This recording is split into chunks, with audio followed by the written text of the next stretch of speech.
नमस्कार दोस्तों, आज हम वो भारत की बड़ी बड़ी समस्या करने वाले हैं जो अगर आप अपने माता पिताजी से पूछें तो वो भी इस बात से पूर्णतः सहमत होंगे कि वो भी आपसे बोलते हैं बेटा चीज़ों को जमा कर चलो, ऑर्गेनाइज करके चलो, लेकिन हम उसमें वर्स्ट हैं।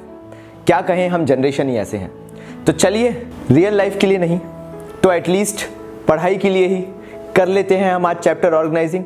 पहला अध्याय इसका शुरू करेंगे हम। और जैसा कि आपको पता ही है कि पबजी बहुत फेमस हो रहा है, तो बजाओ।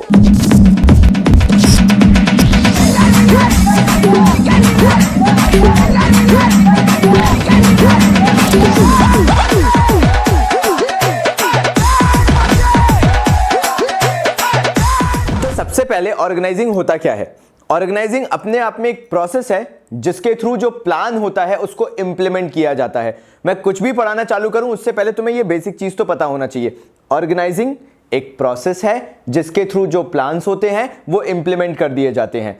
मतलब मुझे कुछ भी मैंने सोच के रखा हो कि यार मुझे तो एक दोस्त की शादी में जाना है, ये प्लान बना रखा है, जैसे ही मैं उस पर इंप्लीमेंटेशन करना चालू कर दूंगा, जैसे ही मैं अपनी शॉपिंग चालू कर दूंगा, मैं चीज़ें ऑर्गेनाइज करना चालू कर रहा हूँ। हाँ भाई, सारी चीज़ें हो जाएं ताकि फाइनली मैं अपने दोस्त की शादी में पहुंच जाऊं और भाई एंजॉय करूं। यहां से हम ऑर्गेनाइजिंग चालू कर रहे हैं। It is all about the process of implementing the plan in the organisation. चलो पहला अध्याय चालू करेंगे इसी के साथ हमारी बूटी #1 के अंदर, जो कि है steps in the process of organising. पहला आ जाता है identification and division of work. आपको यह देखना पड़ेगा कि ऑर्गेनाइजेशन के अंदर काम क्या क्या है। अब जैसे एक बार कभी अपन घर पे बैठे रहते तो घर वाले बोलते बेटा कुछ कर ले, क्योंकि हमारे कुछ प्लान ही नहीं होते। हम एक आध दिन अगर हमें छुट्टी दे दी जाए तो हम दिन भर पड़े पड़े सोते रहेंगे, खाते रहेंगे, सोते रहेंगे, सोते रहेंगे, खाते रहेंगे, टीवी देखते रहेंगे, सोते रहेंगे, मतलब हम उसके अलावा कुछ नहीं करेंगे। लेकिन यहाँ पे ऑर्गेनाइजिंग में काम ऐसे नहीं चलता है। एक ऑर्गेनाइजेशन के अंदर सबसे पहले आपको सारे काम आइडेंटिफाई करना पड़ेंगे at all the levels of management. जैसे ही आपने आइडेंटिफाई कर लिया, आप वर्क को स्मॉलर यूनिट्स में डिवाइड करना चालू कर दोगे, जिनको जॉब्स भी कहते हैं या टास्क भी कहते हैं।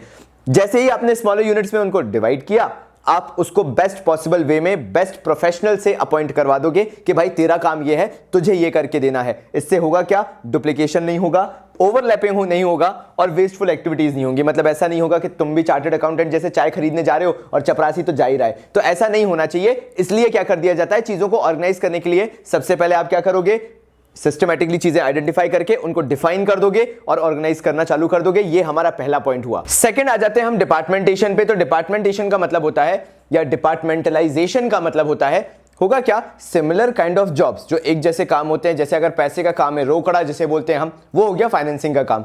अब फाइनेंसिंग का काम जो है वो नीचे लेबर पाना लेके तो करेगा नहीं, वो मालूम है कि भाई फाइनेंस डिपार्टमेंट अलग होगा जो उसके अंदर एक्सपर्ट है, तो फाइनेंस डिपार्टमेंट खोल दिया। अब यार आप चार्टर्ड अकाउंटेंट को बोल दो एक मार्केटिंग कैंपेन बनानी है, वो डेबिट क्रेडिट करते ही रह जाएगा, उससे ज्यादा उसको कुछ आएगा ही नहीं। तो इसलिए अकॉर्डिंगली आपके जो जॉब्स होते हैं, सिमिलर जॉब्स होते हैं, उसके अकॉर्डिंग आप क्या करना चालू कर देते हो, डिपार्टमेंटलाइजेशन, यानी डिपार्टमेंट्स डिवाइड करने चालू कर देते हो, सेगमेंटेशन करना चालू कर देते हो। जरूरी क्यों है? दो तरीके से हो सकता है। पहला तो आप फंक्शन के बेसिस पे कर दो कि जो भी फंक्शन परफॉर्म किया जाता है, फाइनेंस हो गया, मार्केटिंग हो गया, सेल्स हो गया, प्रोडक्शन डिपार्टमेंट हो गया, उसके बाद थिंकिंग टैंक हो गया, रिसर्च एंड डेवलपमेंट जिसे कहा जाता है, ऐसे लोगों को बिल्कुल ही अलग अलग पटक दो। लेकिन अगर आपको लगता है आप 3 से 4 प्रोडक्ट में डील करते हो, तो आप क्या करोगे, डिविजनल स्ट्रक्चर बनाना चालू कर दोगे। मतलब डिविजन्स बना दोगे। जैसे फेस पाउडर है, पोन्स पाउडर है, उसका एक अलग आपने डिपार्टमेंट बना दिया। फिर आपका कोई दूसरा प्रोडक्ट चलता है कि भाई क्रॉकरी आइटम वगैरह कुछ है, तो उसका अलग डिपार्टमेंट, उसके अंदर फिर finance department, sales department, marketing department, अलग अलग आपने बना दिए।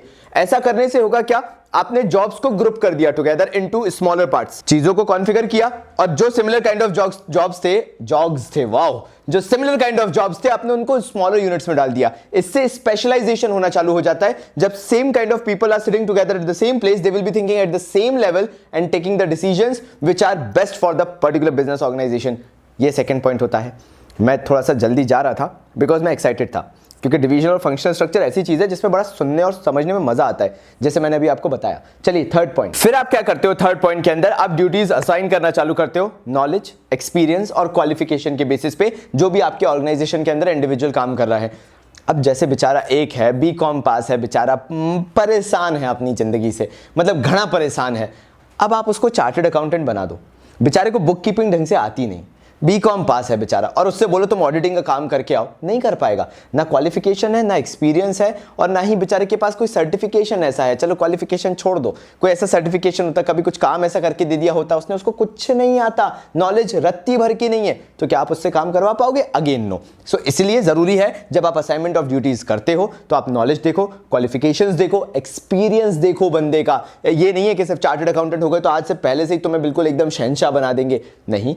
पूरा देखो कि बंदा क्या उतना पोटेंशियल रखता भी है या नहीं रखता है। अगर हाँ तो बिंदास भाई उसको बिठाओ और ड्यूटीज दो। So again assignment of duties according to on the basis of experience, qualification and knowledge, इसके बेसिस पे आप ड्यूटीज असाइन करते हो। इन 3 शब्दों के अलावा कुछ भी याद मत करना, गलत काम हो जाएगा, ठीक है। 4th point, establishing reporting relationships. अब यार चलो इसका एक अच्छा एग्जांपल देता हूं। क्या होता है, हमारे कुछ 2-3 फेवरेट टीचर्स होते हैं और कुछ टीचर्स से हमें बिल्कुल ही गुस्सा वुस्सा सा आ जाता है। होगा क्या कि आप आराम से क्लास में बैठे हुए थे, आप एंजॉय कर रहे थे, आप मस्ती मार रहे थे, लेकिन कुछ टीचर्स ऐसे हो जाते हैं जिनकी बात मानने का अंदर से मन कर जाता है कि नहीं भैया इनकी बात सुननी है। उन टीचर से समझ में आता है। एक टीचर गुमनाम आ गई, गलत फंस गई वो, मतलब हम जानते भी नहीं थे उन्हें, वो एकदम से आके इधर आओ, क्या कर रहे थे? मैम मैं पढ़ाई कर रहा था। क्या पढ़ रहे थे? लाओ। मैडम आप भी जानते हो कि आपको वैसे भी कुछ समझ में नहीं आएगा अगर मैं बताऊंगा भी तुम्हें क्या पढ़ रहा था। मैं 12th का अकाउंट्स पढ़ रहा हूँ बैठ के, और आपने शायद कभी नहीं पढ़ा होगा। अगर पढ़ा होता तो आप मुझे पढ़ा रहे होते और मैं आपको जानता होता। अब उन्होंने बोल दिया यार, पूछ लिया क्या पढ़ रहे हो बताओ। उनको भी लॉजिक नहीं चला कि कुछ और तरीके से बात कर लें, कुछ और बोल दे, लेकिन उन्होंने पूछ लिया। अब आप लाके देखे गए, ये पढ़ाई हो रही है और उनका सबसे पहला क्वेश्चन होगा कॉपी में कुछ लिखा है या नहीं लिखा। मतलब प्रूफ होना चाहिए ना, मतलब टीचर के पास भी डांटने के लिए। वो तो पकड़ लिया उन्होंने तुम्हें, उन्हें तो डांटना है, तो बताओ कहाँ लिखा है, कुछ लिखा है तो नहीं लिखा।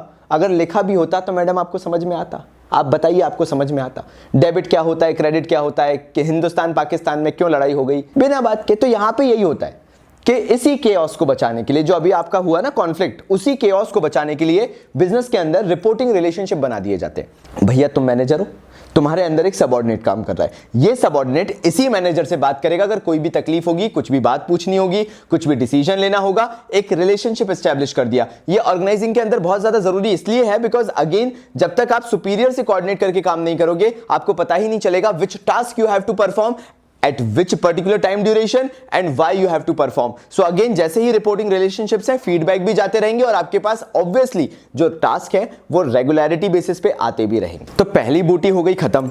अब हमें आना है बूटी #2 पे। इसके अंदर हम डिस्कस करेंगे importance of organising. And believe me, ये टॉपिक ऐसा है जो कभी आप सोचोगे नहीं कि आपसे पूछा जा सकता है, लेकिन इसकी केस स्टडीज आ सकती हैं। तो जल्दी से अपनी कॉपीज में लगा लो IMP, इसका मतलब अति महत्वपूर्ण। और हम चालू करते हैं हमारी बूटी #2 से। तो इसका पहला पॉइंट आता है बेनिफिट्स ऑफ स्पेशलाइजेशन। नाउ आपको फायदा कहां हुआ इसमें? यहां पे आपका वर्कलोड रिड्यूस कर दिया गया बिकॉज हर एक टास्क इंडिविजुअल की क्वालिफिकेशन, नॉलेज और एक्सपीरियंस के बेस पे अलॉट किया गया है। तो आपको उतना ही काम दिया जाएगा जितना आप कर सकते हो। आपका काम अलॉट हो गया, एलोकेट हो गया। उसके साथ साथ होगा क्या कि आपकी प्रोडक्टिविटी बढ़ेगी, क्योंकि अगेन आप वो टास्क कर रहे हो जिसमें आप एफिशिएंट हो, जिसमें आप प्रोडक्टिव हो, तभी आपको वो टास्क दिया गया है। सो मैंने जो टेक्निकल टर्म्स यहां पे यूज किए वो आपने काफी ध्यान से सुने। जैसे यहां पे वर्कलोड का रिडक्शन हो रहा है और प्रोडक्टिविटी एनहांस हो रही है, इंक्रीज हो रही है, क्योंकि अगेन मैंने आपको बता दिया कि जॉब्स जो है वो अकॉर्डिंगली एलोकेट होते हैं आपकी नॉलेज, आपकी क्वालिफिकेशन, आपके एक्सपीरियंस के according. And that is the reason आप स्पेशलाइज होते जाते हो, क्योंकि आपके ऊपर वर्कलोड तो है नहीं, साथ साथ में आपकी प्रोडक्टिविटी इंक्रीज हो रही है, आप एफिशिएंट हो रहे हो क्योंकि आप वो काम कर रहे हो जिसमें आप एक्सपर्ट हो। सेकंड आता है क्लैरिटी इन वर्किंग रिलेशनशिप्स, यानी अगर आपको पता हो to whom you have to report.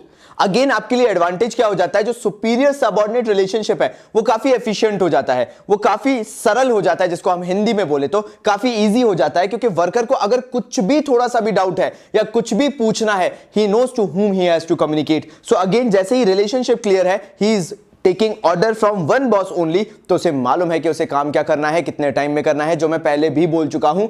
इससे ज्यादा इसके अंदर कुछ है ही नहीं। आपकी ड्यूटीज असाइन है, आप करोगे, आपका रिलेशनशिप क्लियर है, आपका एक ही मैनेजर है, एक ही सुपीरियर है, आप जाओ जैसे चाहते हो उसको रिपोर्ट करो, बट हां सिर्फ उसको ही रिपोर्ट करोगे। थर्ड आता है ऑप्टिमम यूटिलाइजेशन ऑफ रिसोर्सेज, जो कि मैं आपको वैसे भी बोलता रहता हूं कि यार ये तो सब में ही डाल सकते हो आप। इसमें होगा क्या, reduction in wasteful activities, overlapping of activities, work नहीं होता है। तो अगेन आपको यहां पे पता है कि ऑप्टिमम यूटिलाइजेशन कैसे हो रहा है। You have assigned each and every individual the task or the job which they note to the best of their efficiency, और इसी के कारण ऑब्वियसली अगर स्पेशलाइजेशन हो रहा है तो ऑप्टिमम यूटिलाइजेशन ही तो हुआ ना रिसोर्सेज का।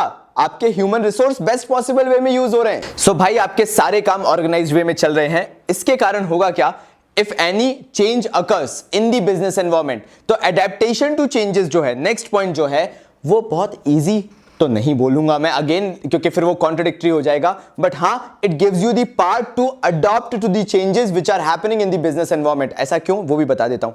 You know when professional works on a particular job, कोई भी प्रोफेशनल है जो काम कर रहा है किसी पर्टिकुलर जॉब पे किसी भी तरीके का, वहां पे उसको एडवांटेज पता है क्या है, कि वो जानता है कि कैसी सिचुएशंस अराइज हो सकती हैं और उनसे कैसे डील किया जा सकता है। So it is not just about कि उसके होने से वो सिचुएशन नहीं आएगी, सिचुएशन तो आएगी बट वो सॉल्यूशन जानता है क्योंकि वो एक प्रोफेशनल है, और इसलिए adaptation to changes becomes quite easier.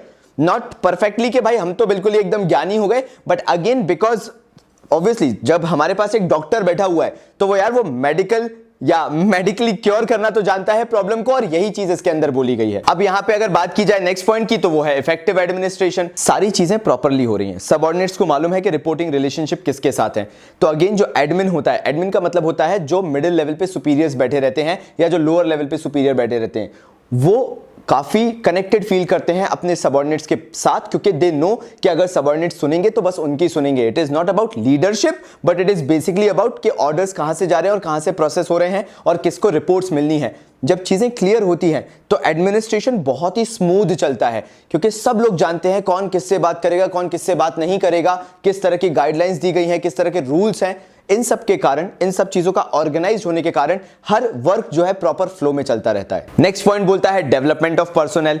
Development of personal क्या बोलेगा कि यार जितने लोग हैं ऑर्गेनाइजेशन के अंदर वो काम कर रहे हैं एज एन एक्सपर्ट, उनको काम उनके अकॉर्डिंग ही दिया जा रहा है। मैं बार बार वो चीजें रिपीट नहीं करूंगा, one last time I am saying according to the knowledge, according to the qualification, according to their experience, क्योंकि उसके अकॉर्डिंग ही दिया जा रहा है तो ऑब्वियसली उनका डेवलपमेंट होना है। They are not doing something, ऐसा कुछ भी नहीं किया उन्होंने जो उनको नहीं आता था या जो उनके लिए काफी चैलेंजिंग था। उनको जिस चीज में कंफर्ट था या maybe to a certain extent comfort था, उनको बस वही चीज दी गई। अगेन इसलिए उनका डेवलपमेंट हो रहा है। That means they are to a certain extent at their comfort zone, but at the same time they are getting that challenge कि यार मुझे इस चीज को प्रूव करके दिखाना है। So that is the reason कि उनका डेवलपमेंट होगा क्योंकि वो अपनी फील्ड में ग्रोथ पा रहे हैं। और लास्ट इसके अंदर आता है एक्सपेंशन एंड ग्रोथ। देखो भाई, अगर एक ऑर्गेनाइजिंग अडॉप्ट करने वाली ऑर्गेनाइजेशन है तो वो जानती है कि जितने सब डिविजन्स हम डिपार्टमेंटलाइजेशंस करते जाएंगे, हम हर एक काम को एक्सपर्टाइज करते जा रहे हैं, स्पेशलाइज करते जा रहे हैं हर एक काम में। और अगर वो और ब्रांचेस जोड़ना चाहते हैं तो वो जानते हैं कि इससे उन्हें ही फायदा होगा। तो अल्टीमेटली यहां पर एक्सपेंशन एंड ग्रोथ की पॉसिबिलिटीज बढ़ जाती हैं। मे बी अब वो एक प्रोडक्ट से चालू करें, उनका ऑर्गेनाइजिंग इतना परफेक्ट था कि उनका एक प्रोडक्ट जो है वो सक्सेसफुल हो गया, तो फिर क्या है, दूसरा प्रोडक्ट निकालने में देरी थोड़ी ना आती है। और जब दूसरा प्रोडक्ट आएगा तो ऑर्गेनाइजिंग तो उसके लिए भी चाहिए होगी, जो कि फिर बन जाएगा डिविजनल स्ट्रक्चर फंक्शनल से। That is how organising works यार। हाँ भाइयों, तो यार आज मैंने बहुत दो बेसिक सी चीजें डिस्कस की, एक तो स्टेप्स और एक इंपॉर्टेंस। जब भी बाबा जी बूटियां बनाते हैं ना, तो बाबा जी टिपिकली सोच समझ के बूटियां बनाते हैं। इसके अंदर भी सोचा कि आज फिर से हल्का फुल्का कर लेते हैं, वीकेंड चल रहा है थोड़ा सा, तुम लोग भी थोड़ा सा चिल आउट हो लो। और उसके बाद एक्सटेंसिवली फिर से आने वाले हैं, एक तो कल और फिर मंडे से तो रगड़ने वाले हैं भाई। तो तैयार रहना उस चीज के लिए। और हाँ, बिना अटेंडेंस लगाए जाना मत। तो तब तक के लिए बाबा जी की तरफ से